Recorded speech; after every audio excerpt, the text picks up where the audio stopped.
Oke ibu-ibu, masih semangat? Iya, masih ingat ya bu? Biar tambah semangat lagi, kita praktekkan ya kita lagi ya bu ya. Oke, model 4. Stop. Iya, stop kekerasan, stop perilaku salah, jadi orang tua baik. Oke, tepuk tangan bagi kita semua bu. Ya ibu, selanjutnya kita akan masuk ke materi bagaimana cara pencegahan kekerasan terhadap anak itu di keluarga dan di masyarakat. Jadi ibu-ibu, silakan ibu-ibu buka buku pintarnya halaman 22. Kita akan membaca cerita tentang anak yang tidak mau sekolah. Siapa yang bisa bacanya bu? Ibu Ani bisa? Ibu Tina? Oh, lagi batuk. Ibu Dian bisa? Ya sudah, saya saja yang bacanya ya bu ya. Oke, jadi saya baca, nanti kita dengarkan bersama, kemudian kita ulas ceritanya itu seperti apa. Jadi ibu-ibu, ini judulnya Anak yang Tidak Mau Sekolah. Kisah ini bercerita perbuatan seorang ibu yang sering melakukan kekerasan terhadap anaknya. Oke ibu-ibu, pernah nggak atau ada nggak di lingkungan ibu-ibu cerita seperti cerita si Nina tadi? Atau bahkan ibu sendiri yang mengalaminya. Iya, Ibu Tina? Pernah ibu? Oke, iya. Tetangganya. Iya. Iya, persis seperti cerita Nina. Tapi anaknya nggak mau pergi mengaji. Oke. Apa yang ibu lakukan ketika itu? Membujuk Nina juga untuk pergi mengaji. Kemudian? Iya. Iya, dimarahi juga sama orang tuanya ya bu ya. Sama kayak Bu Ati tadi, kena marah juga ujung-ujungnya. Iya, terus apa yang ibu lakukan lagi? Oke, jadi memang ternyata ada ya bu ya. Ada kejadian-kejadian seperti itu di lingkungan kita. Oke, hal-hal seperti itu tuh mungkin nggak bu terjadi sama anak kita? Mungkin saja. Oke, kalau seandainya hal tersebut terjadi sama anak ibu nangis pagi-pagi itu, menangis berteriak-teriak nggak mau pergi sekolah, mungkin karena satu alasan apa itu dia nggak mau pergi sekolah. Kira-kira apa yang ibu lakukan? Kalau ibu misalnya kayak di posisi ibu, ibunya si Nina tadi, kira-kira apa yang ibu lakukan? Iya, Ibu Tina, apa bu? Iya betul. Iya, membujuk. Iya, lanjut apa lagi bu? Iya bu, sabar. Iya, sabar menghadapi anak. Terus bu? Tidak marah. Betul bu. Apa lagi bu? Jangan memukul. Iya. Iya, lanjut bu. Iya, tidak usah marah juga sama orang. Iya. Oke, jadi memang benar ibu-ibu. Terima kasih ibu-ibu atas pendapatnya.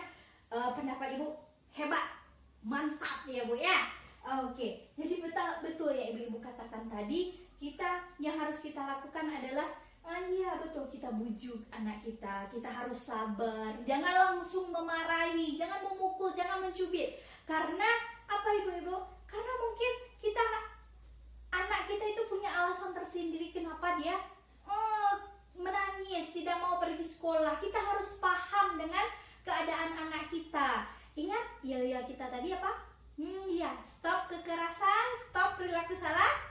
Iya, jadi orang tua yang baik. Untuk menjadi orang tua yang baik, kita harus tidak boleh melakukan kekerasan terhadap anak. Jadi kita harus menjalin kedekatan dengan anak, sehingga ketika anak menghadapi sesuatu masalah, mungkin dia akan bercerita baik-baik sama kita.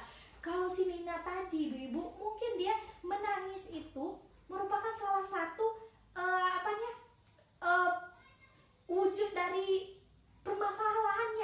mungkin gitu. Mungkin dia menghadapi suatu masalah. Karena Ibu Nina ini, ibunya si Nina ini sering marah-marah. Hai, bagaimana anaknya mau terbuka kepada ibunya. Jadi kita tidak boleh melakukan kekerasan terhadap anak. Oke, itu kalau kita sebagai orang tua, Ibu tadi. Kalau misalnya kita yang melihat kejadian seperti itu, atau mungkin kita di posisi Ibu Ati tadi, kira-kira apa yang bakal Ibu lakukan? Oke. Apa, Bu? Iya, betul. Ibu juga bakal membujuknya ya, Bu ya. Kemudian Ibu, iya, sabar ya, bersabar dengan sikapnya orang tuanya yang seperti itu. Oke. Kira-kira kalau semakin berlebihan juga kekerasan orang tuanya itu terhadap anaknya, mungkin semakin membahayakan anaknya, kira-kira apa yang Ibu lakukan? Betul sekali Ibu Ani. Iya, kita melapor lagi, Bu. Kalau nanti kita yang dibilangin dimaki-maki, kita lapor. Kepada siapa kita lapor, Bu? Betul, mungkin kepada Pak Polisi. Sekarang Pak Polisi itu udah ada di desa-desa ya, Bu ya. Babin Kamtibmas namanya. Jadi kita bisa sering berinteraksi sama Bapak itu. Kemudian iya betul, Bu, kepada pemerintahan kita, kepada Bapak Jorong, mungkin kepada Bapak Wali Nagari kita. Oke, betul. Jadi seperti itu, sebagai masyarakat kita juga tidak boleh diam diri terhadap kekerasan yang ada di hadapan kita gitu. Kita harus berpartisipasi aktif untuk mencegahnya, Ibu. Daripada nanti berakibat lebih fatal, kita harus segera bertindak lebih cepat. Mungkin dengan kita laporkan kepada Bapak Polisi atau kepada Bapak Jorong, kepada Bapak Nagari, mereka yang bernegosiasi dengan Ibu Nina ini mungkin lebih bagus tanggapannya daripada kita. Oke, bisa dipahami Ibu-ibu? Oke, dah, tepuk tangan buat kita semua, Bu. Hebat Ibu-ibu. Dah, sekarang Ibu-ibu, kita masih membahas ini. Kita menonton lagi, Bu. Kita nonton filmnya si Gini dan si Aksa katanya. Dah, mau nonton, Bu? Mau ya, Bu ya. Oke, bisa kelihatan, Bu, dengan jelas? Iya, alhamdulillah. Dah, silakan Ibu-ibu.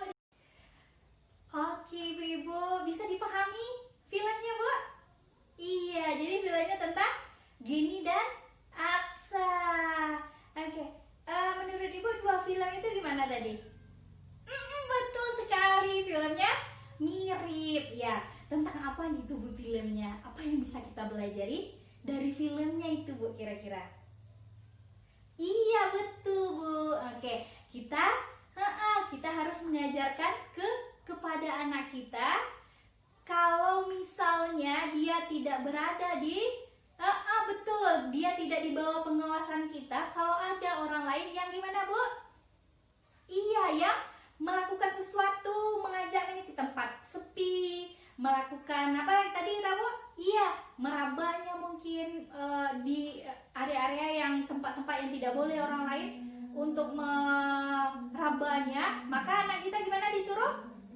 Betul, disuruh untuk berteriak dan lari. Jadi itu yang harus kita ajarkan kepada anak kita. Oke, terus apa lagi, Bu? Ya, benar. Kalau misalnya ada orang lain yang tidak berlaku tidak baik kepada anak kita, mungkin mengarah-arah ke perlakuan, bisa jadi yang mengarah ke itu kekerasan seksual gitu ya, Bu ya. Gimana caranya kita kepada anak kita ajarkan? Disuruh mereka untuk bercerita kepada kita, karena ibu-ibu kita lihat di berita ya, Bu ya, yang melakukan kekerasan seksual itu terhadap anak itu bukan orang yang tidak dikenal, tapi malah orang dekatnya si anak, Ibu. Jadi sangat ironis memang ya, Bu ya. Bisa jadi itu ayahnya kadang, Bu, ayah, kemudian paman, mungkin kakaknya gitu, Bu. Jadi orang-orang terdekat yang sering bergaul dengan anak kita. Jadi itu kita perlu memberikan pemahaman kepada anak kita tentang hal tersebut. Betul ya, Ibu-ibu ya. Oke, anak kita itu, Bu, kita dekat dengan anak kita, bisa kita menjalin ibaratnya kayak anak itu merasa jadi teman, merasa dekat, sangat dekat dengan kita. Dia bakal menceritakan apapun kepada kita. Tapi kalau kita tidak bisa menjalin chemistry dengan anak kita itu, Bu, ya apa sih chemistry itu, Bu? Iya, ya, perasaan dekat itu, Bu, maka anak kita tidak akan bercerita. Jadi ketika ibu itu menjadi orang tua yang baik, bisa menjalin hubungan yang dekat dengan anak tanpa kekerasan, maka anak kan menceritakan apapun kepada kita. Dan itu salah satu usaha kita untuk mencegah kekerasan di rumah tangga ya, di keluarga kita gitu ya, Bu ya. Nah, jadi kalau misalnya kita melihat kejadian kekerasan itu atau mungkin terlanjur anak kita mengalami hal yang tidak mengenakan seperti itu, apa yang harus kita lakukan tadi, Bu? Di videonya tadi katanya, Bu. Jadi iya, anak kita itu perlu untuk berkonsultasi dengan mungkin psikolog gitu ya, Bu ya, atau mungkin orang yang bisa karena anak kita kalau menerima perilaku yang tidak baik itu, Bu, emosinya itu, emosionalnya itu, Bu, akan terguncang, Bu. Jadi mereka bisa menjadi anak yang penakut, nanti pendiam. Jadi makanya kita harus ajak anak kita untuk berkonsultasi dengan psikolog. Jadi anak kita itu nanti bakal ceria kembali. Oke, bisa pahami, Ibu? Oke, terima kasih Ibu atas pendapatnya ya, luar biasa. Jadi sekarang Ibu, kita lihat ke flip chart ini. Ini cara-cara kita mencegah kekerasan di keluarga. Oke, bisa Ibu baca? Nah, ini katanya memahami tumbuh kembang anak ya. Kita harus paham dengan tumbuh kembang anak kita. Jadi kalau anak kita SD, SMP, di fase-fase mana sekarang anak kita? Apakah dia lagi puber atau apa? Kita harus paham itu ya, Bu ya. Terus menjadi pendengar yang baik dan anak sebagai teman berdiskusi yang kita bahas tadi. Dekat kita dengan anak. Jadi anak itu merasa kita sebagai sahabatnya gitu. Jadi bakal diceritakannya. Kalau kita tidak bisa menjadi sahabat, maka anak kita akan mencari sahabat-sahabatnya yang lain gitu. Jadi nanti lain lagi ceritanya, timbul lagi masalah baru gitu ya. Jadi itu kuncinya. Jadi ini ada beberapa cara untuk mencegah kekerasan di keluarga. Selanjutnya mencegah kekerasan di masyarakat. Itu caranya. Coba Ibu baca.